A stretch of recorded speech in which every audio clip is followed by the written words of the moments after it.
dia. Obrigado. Acho que tá bom, hein? Primeiro eu gostaria de agradecer a casa pelo convite de estar aqui com vocês pela primeira vez como palestrante. Já tive com vocês em reuniões. Gostaria de agradecer a vocês que, em vez de ir na praia hoje, provavelmente é o último domingo de verão, estão aqui com a gente. Então nós vamos falar hoje sobre reencarnação, usando como base o livro Missionários da Luz, a história do Sigismundo, a reencarnação do Sigismundo. Provavelmente a melhor descrição completa de reencarnação que a gente encontra é nesse livro, nos capítulos 13, 14 e 15, quando o André Luiz acompanha o processo de reencarnação do Sigismundo, e a gente vai chegar nessa história daqui a pouco. Vamos ver se isso vai funcionar.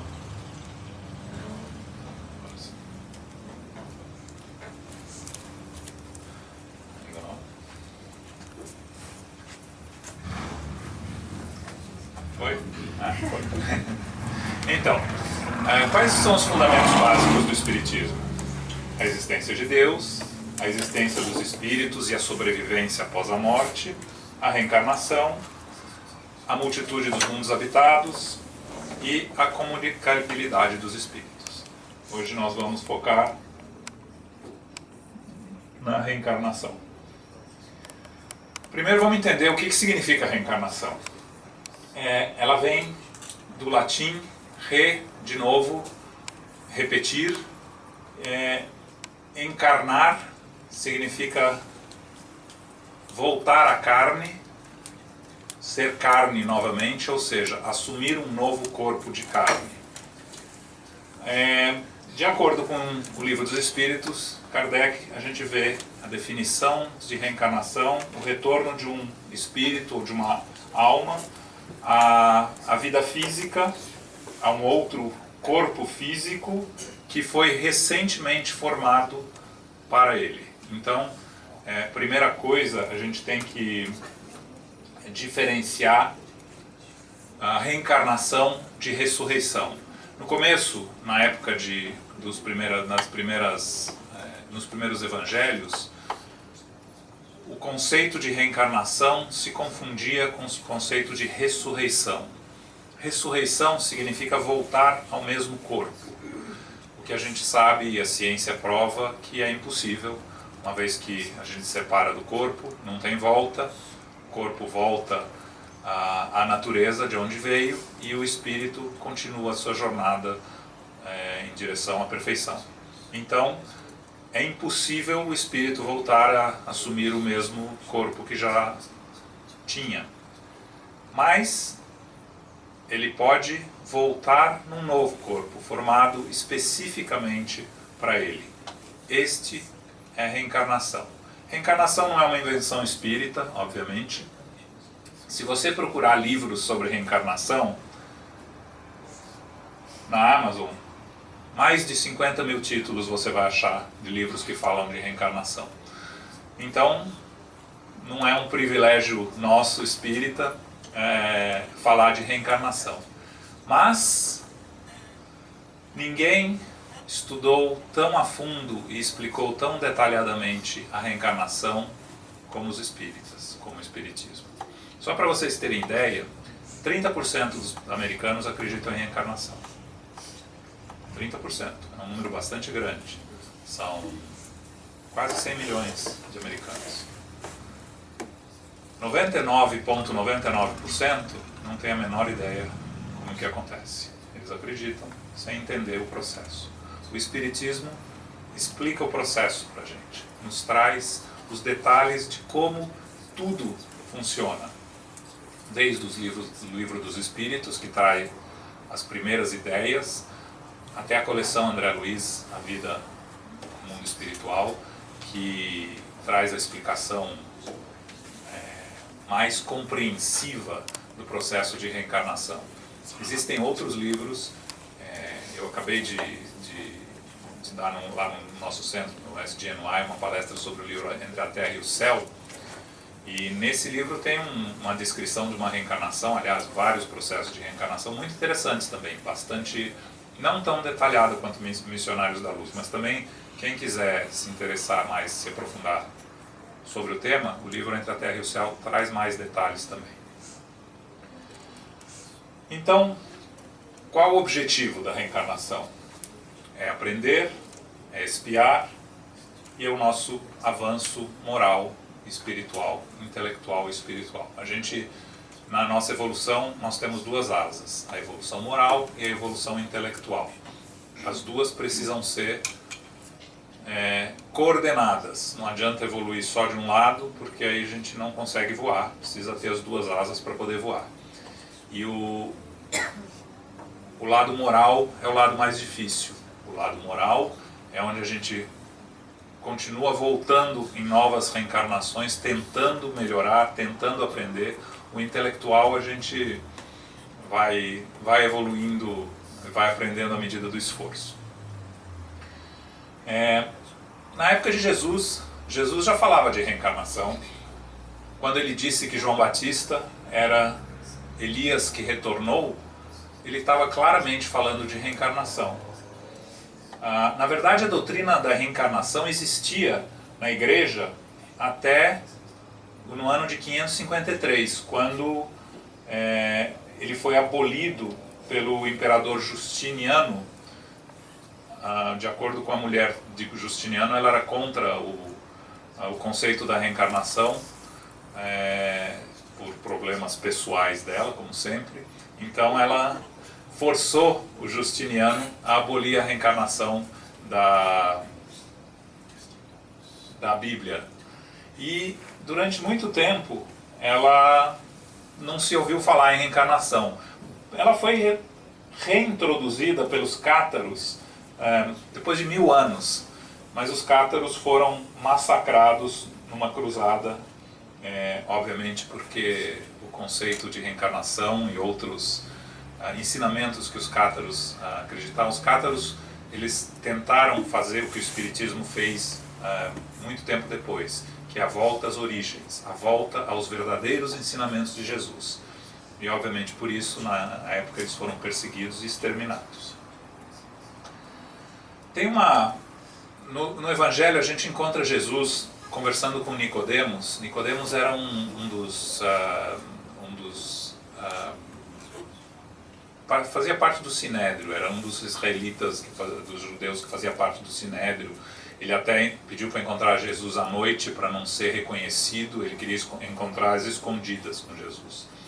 E ele pergunta para Jesus sobre a vida eterna, e Jesus fala que, na verdade vos digo, ninguém pode ver o reino dos céus a não ser que nasça de novo.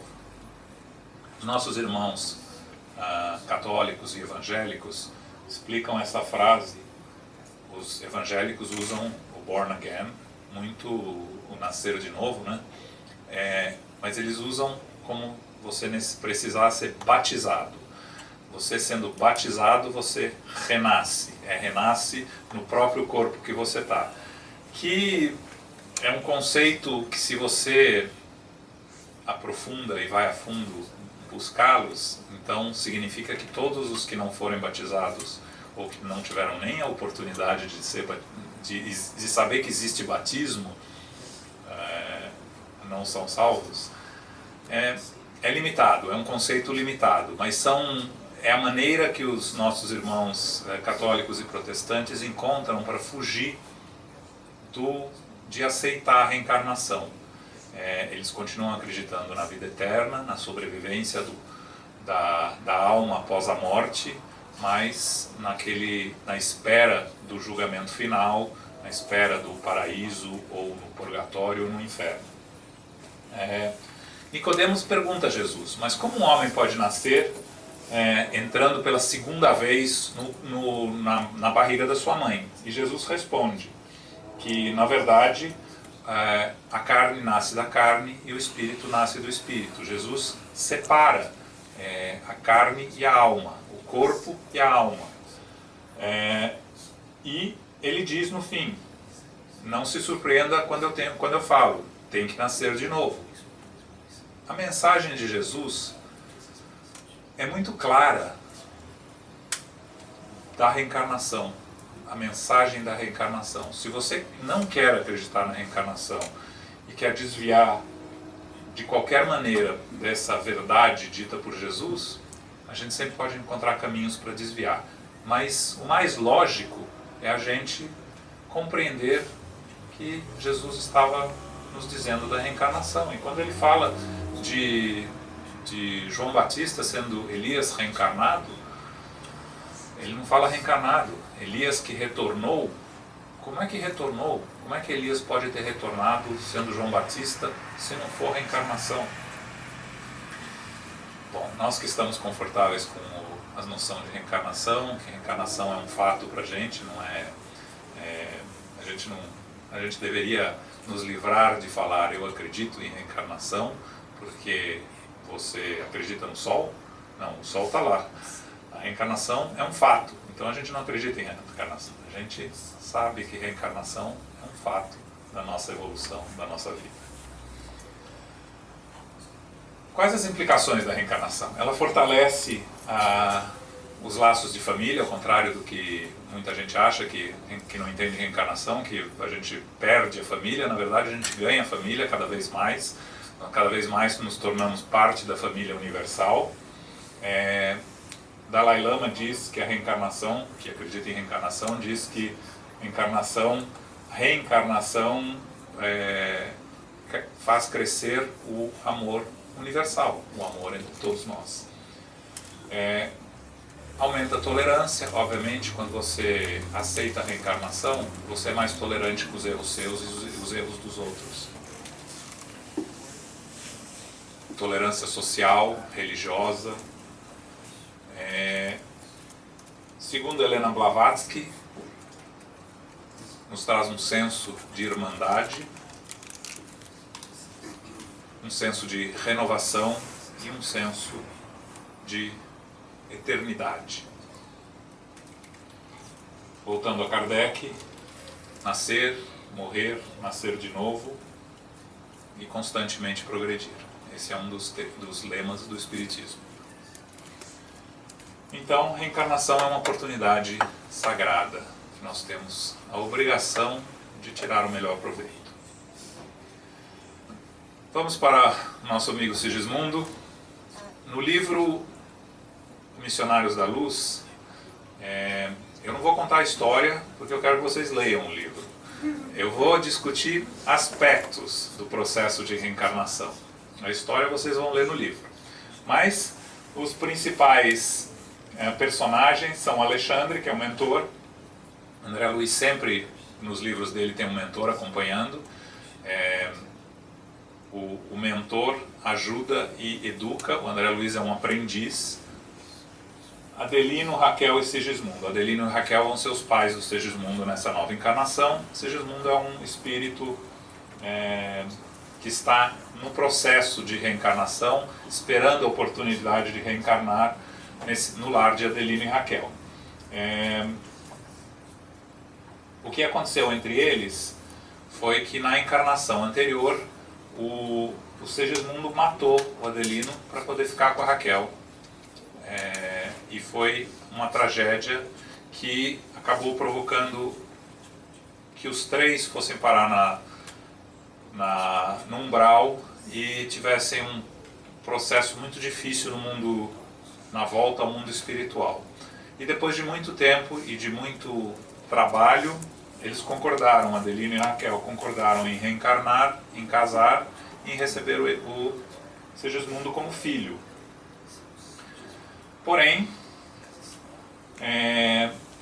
quando se encarna, você esquece suas promessas no mundo espiritual.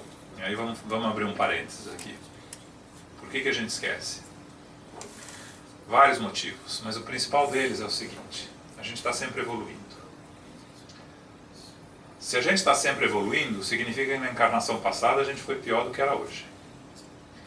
Se a gente tem dificuldade de lidar com nossos problemas dessa vida, você imagina ter que lidar com todos os das outras vidas juntos.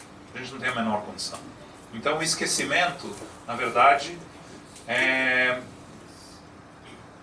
é uma dádiva de Deus para nós podermos começar do zero, começar como se tivesse, como sempre fosse um novo começo.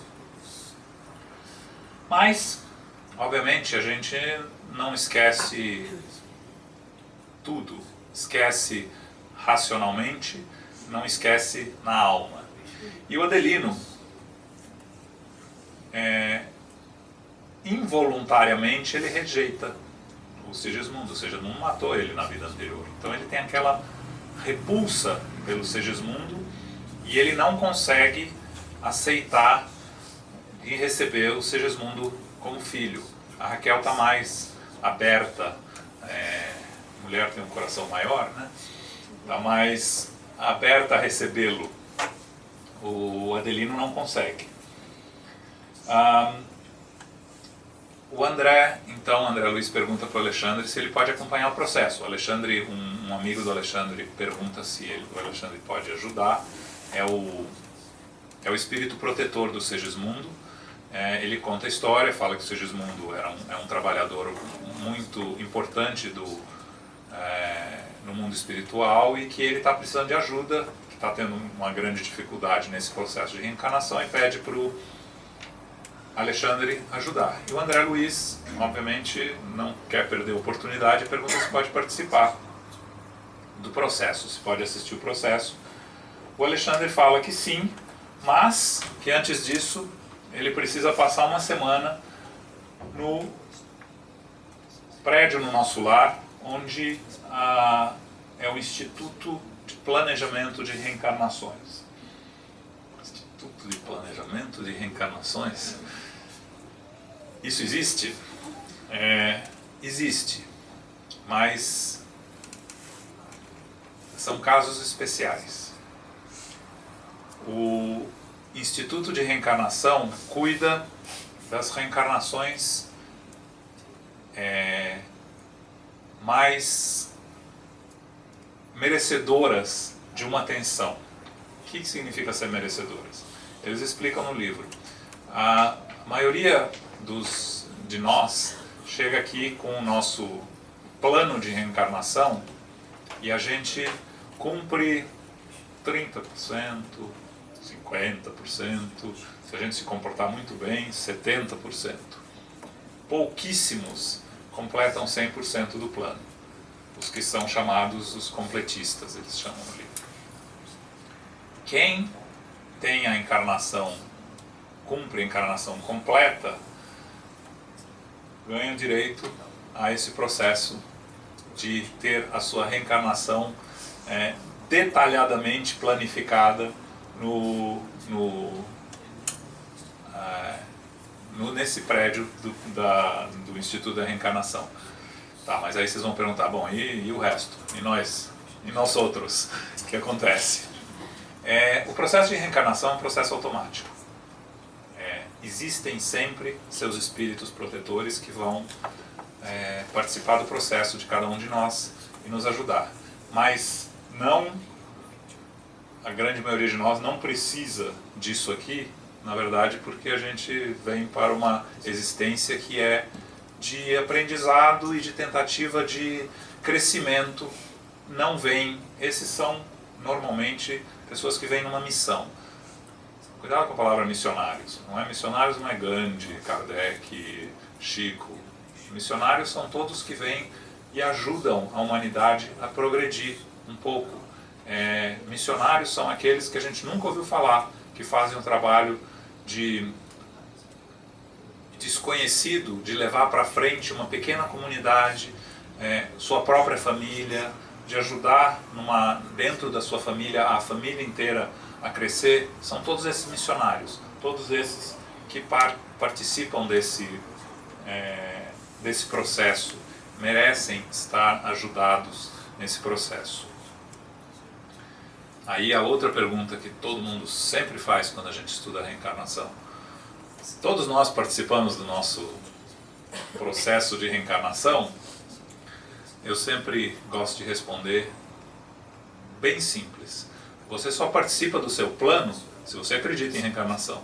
Se você não acredita em reencarnação, Como é que você pode participar do seu plano de reencarnação se você nem sabe que vai reencarnar e você nem acha que existe o processo? Existem espíritos que voltam ao mundo espiritual e reencarnam sem saber? Existem. A grande maioria. Se você não acredita em reencarnação aqui, você volta para o mundo espiritual e a não ser que você se dedique a estudar, dedique a aprender, esteja aberto a novos ensinamentos, você continua não acreditando em reencarnação lá.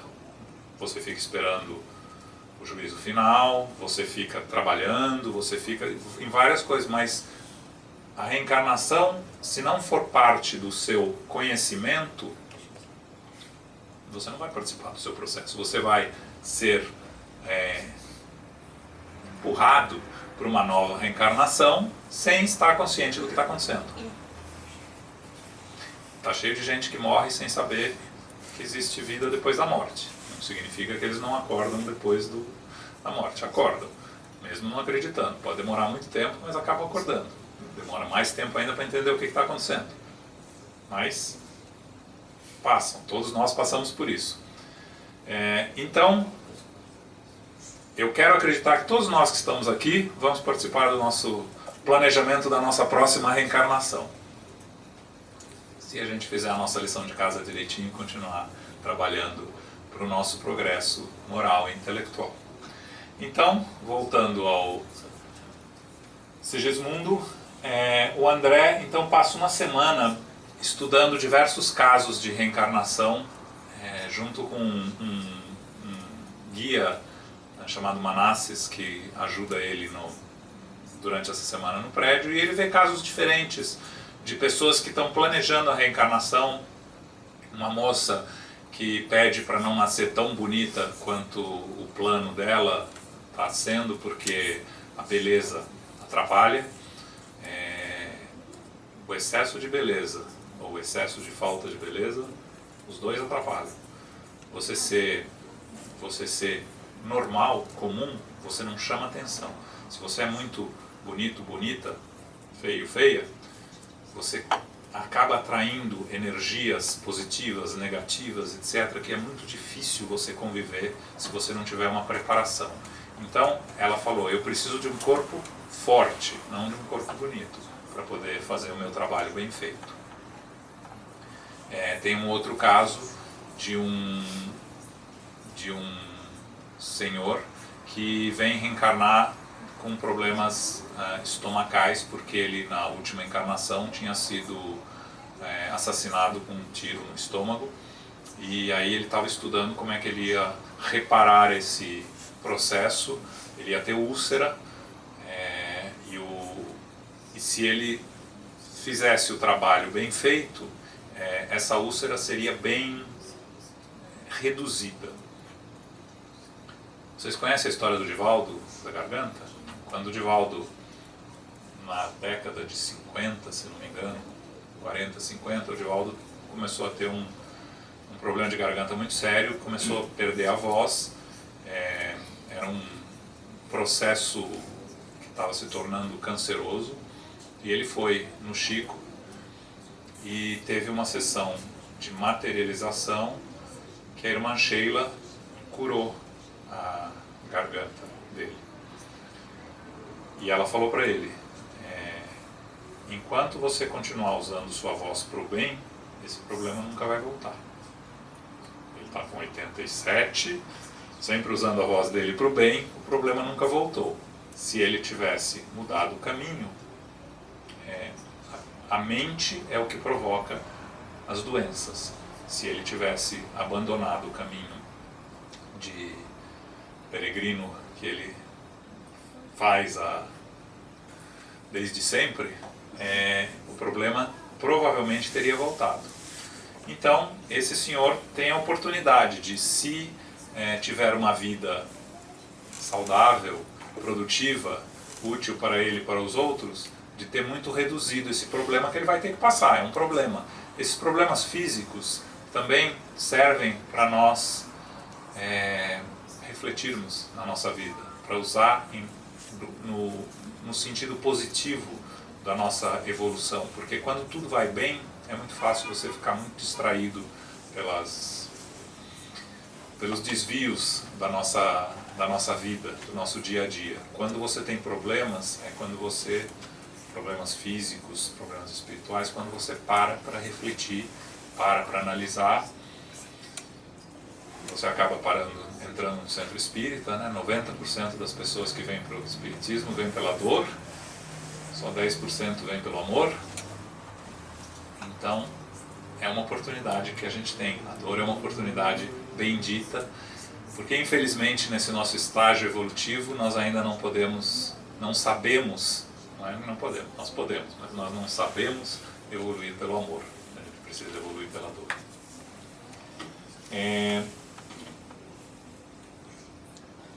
interessante, esse livro é de 1943, 4, 5, e eles tinham telas de plasma, tinham tudo isso que a gente não vai ter 50 anos depois aqui, na vida física. Eles já tinham lá as telas, os estudos de embriologia, de biologia, estudos obviamente muito mais avançados do que a gente tem aqui, do que a gente tinha na Terra naquela época. Hoje a gente está bem mais avançado nisso, mas obviamente o que acontece lá a gente traz para cá nas nossas encarnações. Tudo isso que o André Luiz aprende aqui, na encarnação seguinte que ele vem, ele traz essas noções, não à flor da pele, mas se ele precisar e se ele estudar, ele vai ter facilidade de aprender tudo isso. Por que você acha que as crianças hoje nascem com 2 anos já sabem mexer em computador? E a gente, que o computador apareceu no meio das nossas vidas, a gente sofre tanto. Porque eles já estão mexendo com o computador no mundo espiritual, eles já estão acostumados com esse tipo de aparelhos. Então eles vêm aqui e, obviamente, na hora que vê o aparelho, aprendem muito mais fácil, né? Além do que criança aprende tudo mais fácil. Então, o que a gente traz do mundo espiritual, normalmente o mundo espiritual aqui em volta de nós é um pouquinho mais à frente de nós. Então a gente traz as ideias e as noções e o aprendizado de lá. Bom, eles estão indo para a casa do Adelino e da Raquel, o André Luiz, o Alexandre e o protetor espiritual Herculano, que é o protetor espiritual do Sigismundo, está esperando por eles na casa. Quando eles chegam, a família está tendo uma refeição, o Adelino, a Raquel, e eles têm um filho já de 3 anos, que é o meu xará, que chama João, e o Sigismundo está lá, já muito abatido, muito depressivo pela rejeição que ele sofre do Adelino. E o Alexandre fala para ele que ele precisa renovar as suas energias, ele precisa colaborar no processo. De novo, o processo dele é um processo diferente do processo de todos nós. Normalmente o espírito vai inconsciente no processo de reencarnação, na grande maioria.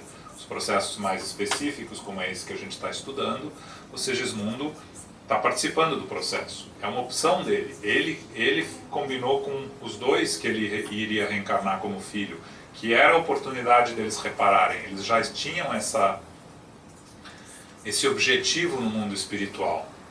Mas, obviamente, na hora que chega, né, a gente sabe isso, né, você toma uma grande decisão na sua vida e na hora que chega perto de você ter que executar a decisão, frio na barriga, nervoso, não quero mais, me tira daqui.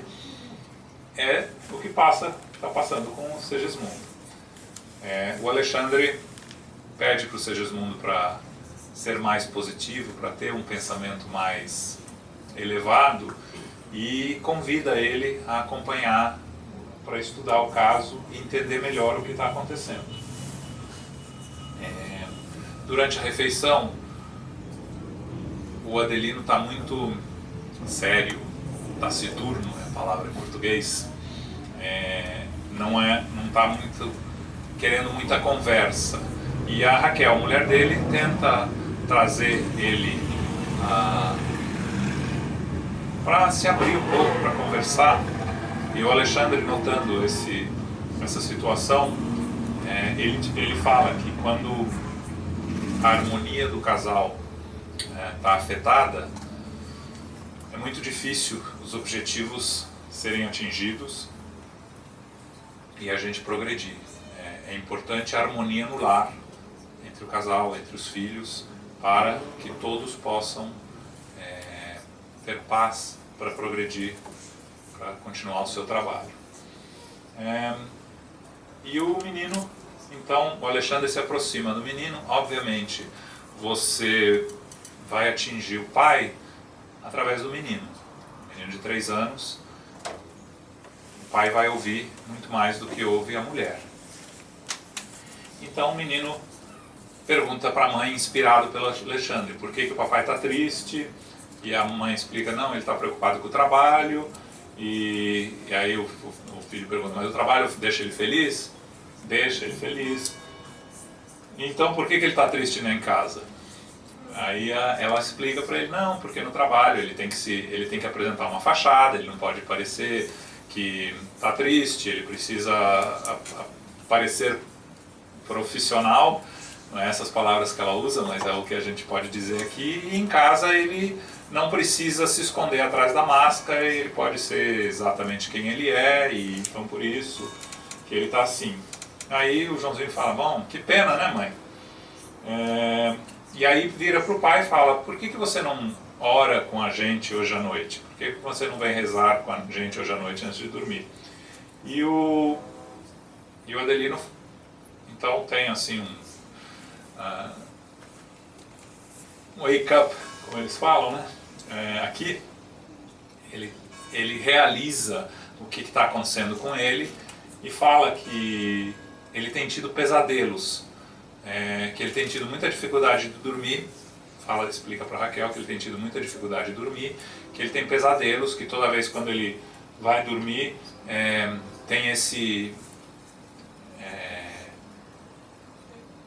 monstro que quer matar, que quer assassiná-lo, e que ele, sempre que aparece essa pessoa na frente dele, ele acorda muito assustado e não consegue mais dormir. São pesadelos que ele tem. Ele fala como pesadelos, na verdade a gente sabe que é a tentativa de aproximação do Segismundo com ele. De novo a Raquel pede para ele para chegar em casa mais cedo, para eles poderem rezar, todos juntos. Então, antes do João dormir, eles fazem a oração. O João que faz a oração. Os amigos espirituais estão presentes, enquanto ele faz uma oração bem simples. Ele tem 3 anos de idade, pedindo a Jesus a proteção para a família, etc. E aí eles vão dormir. Quando eles dormem, quando a gente dorme é quando os espíritos trabalham melhor conosco, quando a gente está mais livre do corpo. A Raquel, ela sai do corpo e imediatamente ela vê a avó dela. Ela não vê o Alexandre, o André Luiz e o Herculano. E o André Luiz, obviamente, quer saber por que ela só está vendo a avó e não está vendo eles. E o Alexandre fala, porque não é importante, não é relevante para ela. A avó dela deixa ela confortável. Se ela nos ver aqui, ela vai achar que nós somos anjos ou alguma coisa assim, e vai perturbar ela, em vez de deixar ela em paz, deixar ela ter um sono tranquilo, vai atrapalhar o sono dela. Então é importante que ela não nos veja, que ela veja só a avó dela, que ela se sente bem, se sente em paz. Já o Adelino, quando sai do corpo, já sai muito agitado, sai muito nervoso. Imediatamente ele vê o Segismundo, fica apavorado e tenta voltar para o corpo. É o pesadelo. E aí o Alexandre se faz visível para ele. Os espíritos mais evoluídos podem se fazer visíveis a nós durante o nosso sono ou algumas vezes fora até, podem se fazer visíveis aos espíritos menos evoluídos também. Os espíritos mais evoluídos sempre veem o que está abaixo. Os que estão abaixo só conseguem ver os que estão acima se eles se fazem visíveis. O Alexandre se faz visível para o Adelino imediatamente acha que está na presença de um anjo, na presença de um santo, e pede proteção, que tem esse indivíduo que quer matá-lo, que quer persegui-lo, que quer roubar a vida dele. Obviamente ele está tendo lembranças da vida anterior quando o Sigismundo o assassinou. Então ele pede ao Alexandre que o proteja desse indivíduo que quer matar. E o Alexandre começa a conversar com ele.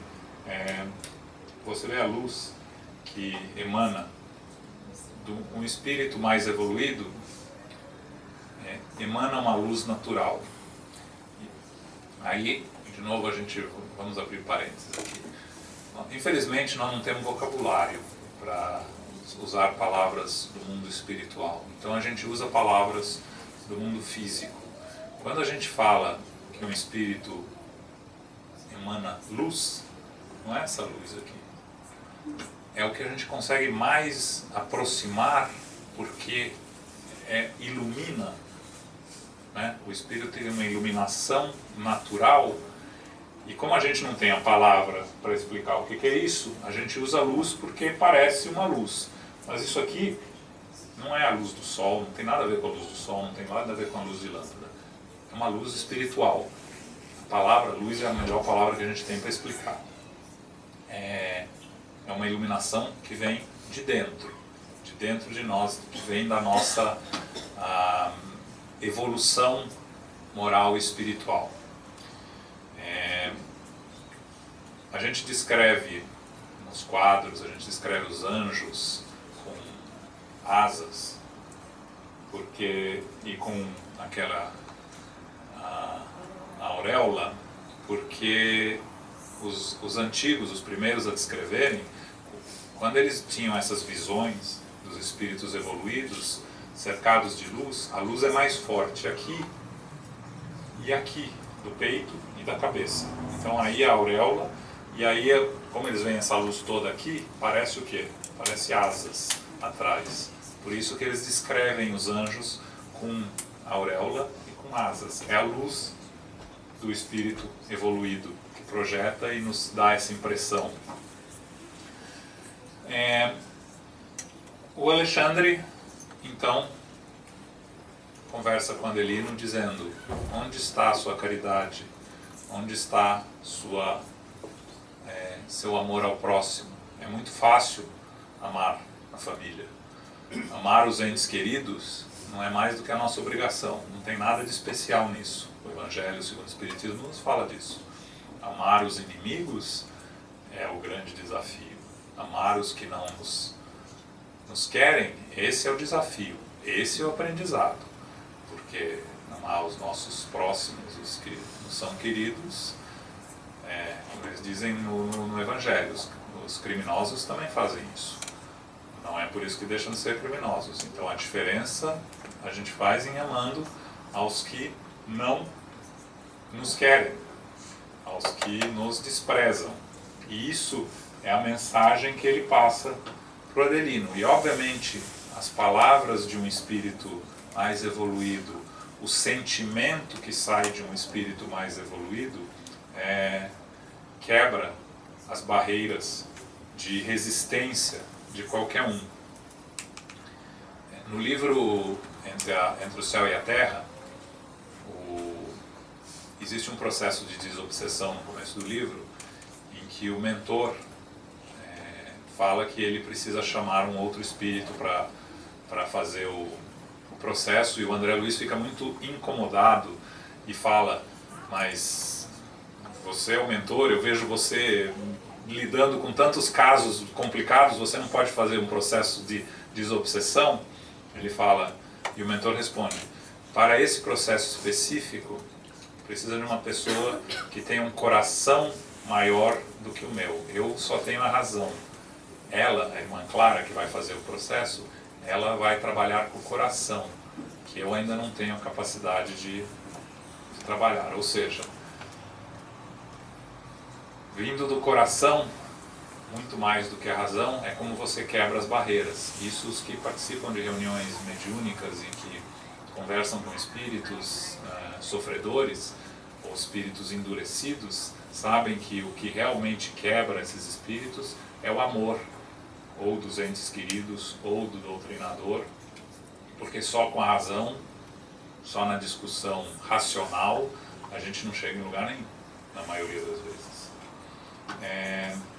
Então, o Adelino finalmente quebra essa, porque ele estava cercado de uma nuvem escura, aquela nuvenzinha preta que a gente vê em desenho animado, que anda em cima da gente, era mais ou menos o que ele tinha. E quando ele finalmente aceita receber o Segismundo, para abraçar o Segismundo, se quebram essa nuvem negra que cercava ele, e ele aceita então o Segismundo, beija a mão dele, agradece a ajuda dele, ele promete ajudar, e o Alexandre fala, bom, então agora nós podemos começar o processo da reencarnação, porque o Adelino foi sincero, isso é importante, não adianta ser só perdoar externamente, precisa vir do coração, e os espíritos vêm no nosso coração. Aqui na Terra a gente não consegue saber às vezes se o pedido de perdão é sincero ou não. Os espíritos sempre sabem se o pedido é sério, é do coração ou não. Então, eles estão com os resultados obtidos, o processo pode começar. O que é o processo? Bom, aí tem um time que vai cuidar especificamente do processo de reencarnação.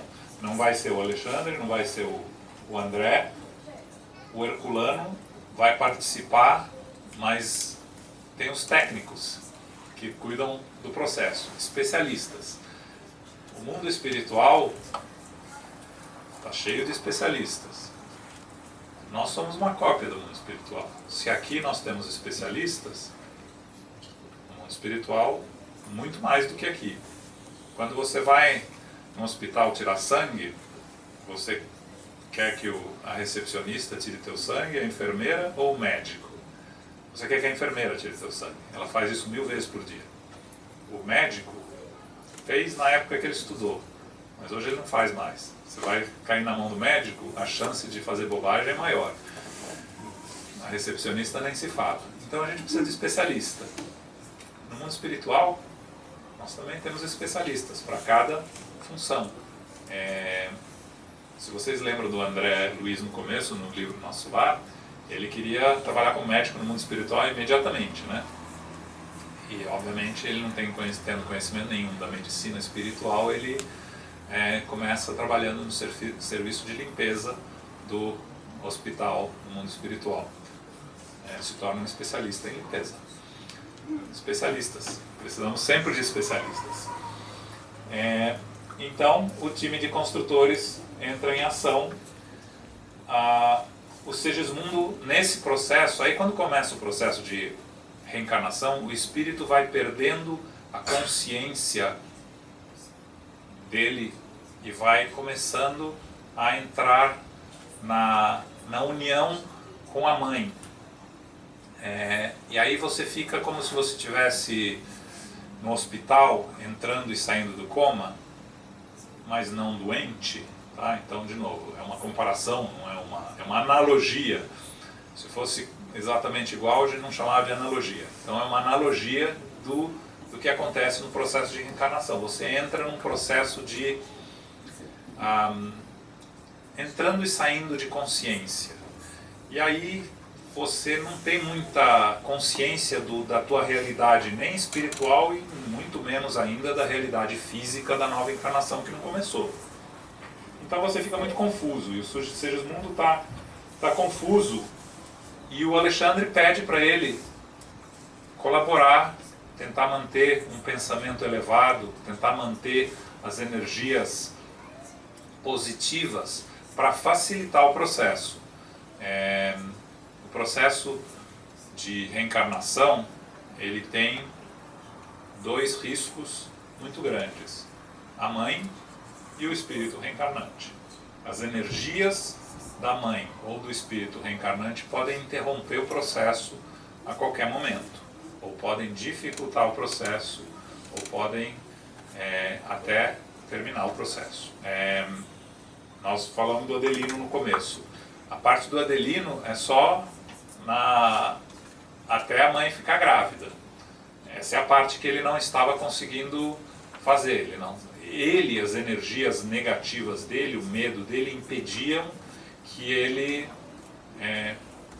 fizesse a parte dele no processo de reencarnação. Então ele não conseguia engravidar a Raquel. Era culpa dele. Mas uma vez que ela está grávida, aí a parte passa principal, obviamente o pai tem uma parte sempre importante, mas a parte principal passa a ser do espírito reencarnante e da mãe. Por isso essa preocupação em o Segismundo manter energias positivas, manter o otimismo. O Alexandre pede para ele visualizar o momento da concepção, o momento do início do processo de reencarnação. A união entre o espírito e o novo corpo acontece no momento em que se dá a fertilização, exatamente no momento da fertilização. A partir daí o espírito já está ligado.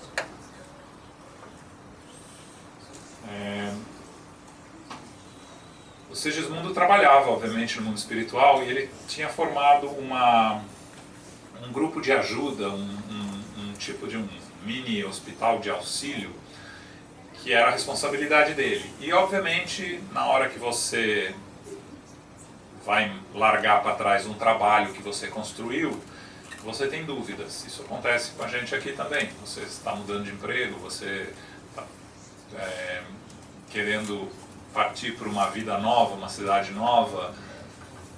É difícil você deixar para trás o que você construiu, é muito difícil.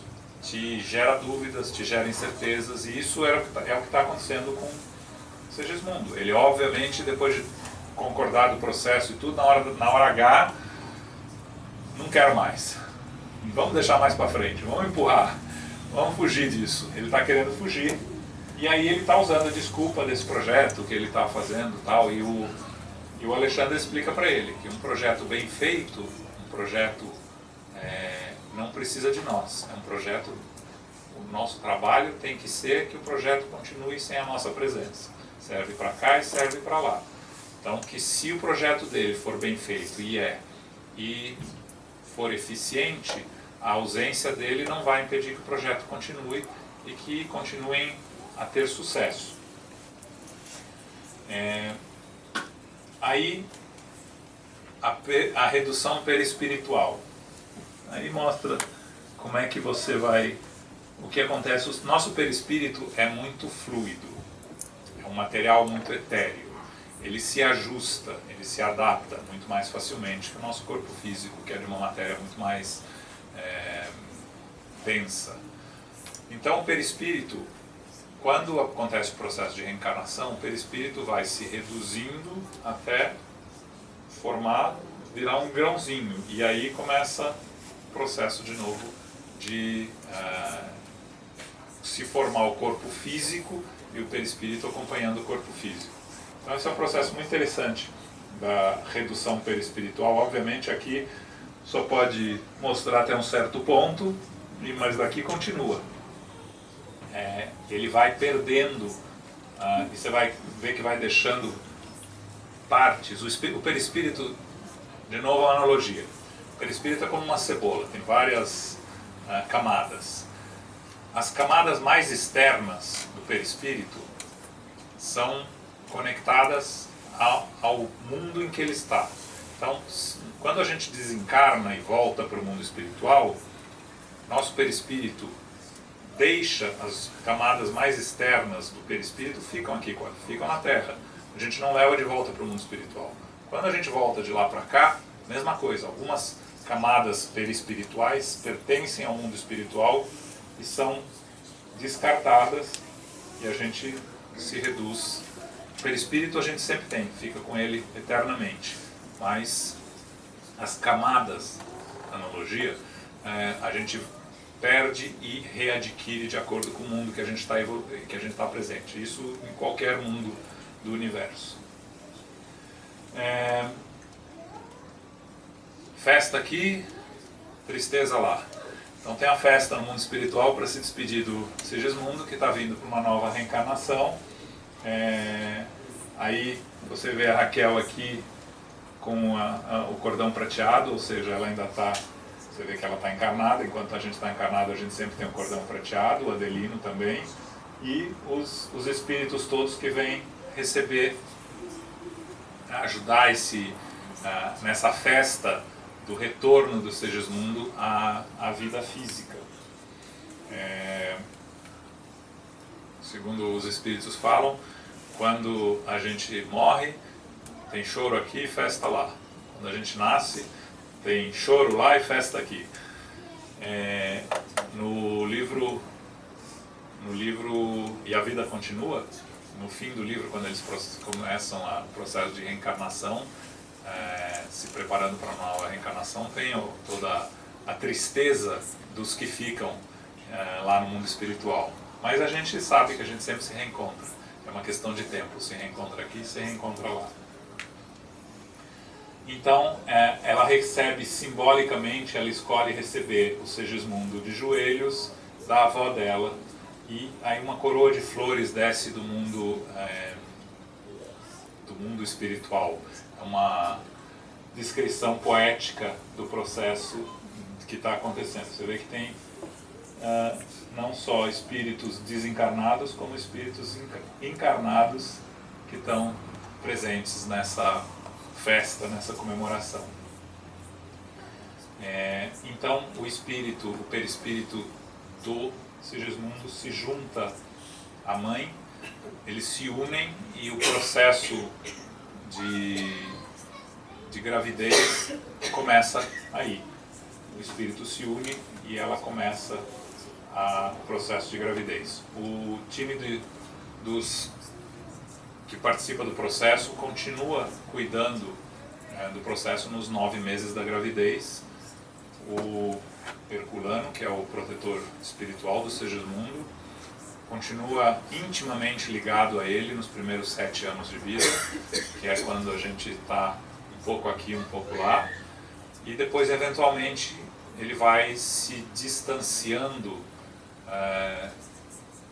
nunca abandonando e estando sempre à disposição. O que acontece é que nós criamos barreiras para o nosso protetor espiritual. Ele está sempre à nossa disposição. A gente é que não ouve ou não dá acesso para ele. Mas nesses primeiros 7 anos ele está o tempo inteiro do nosso lado. O André Luiz e o Alexandre, então, terminado o processo, voltam ao mundo espiritual e depois retornam quando fosse para o nascimento do Sigismundo. Eles retornariam para participar do nascimento, mas aí está o dever cumprido, acabaram o processo. E a gente gostaria de encerrar com esta frase que é muito importante nas nossas relações, principalmente nas nossas relações familiares, que o verdadeiro amor não é quando nós estamos olhando um para o outro, mas quando nós estamos olhando para frente, na mesma direção. Muito obrigado para vocês, pela atenção.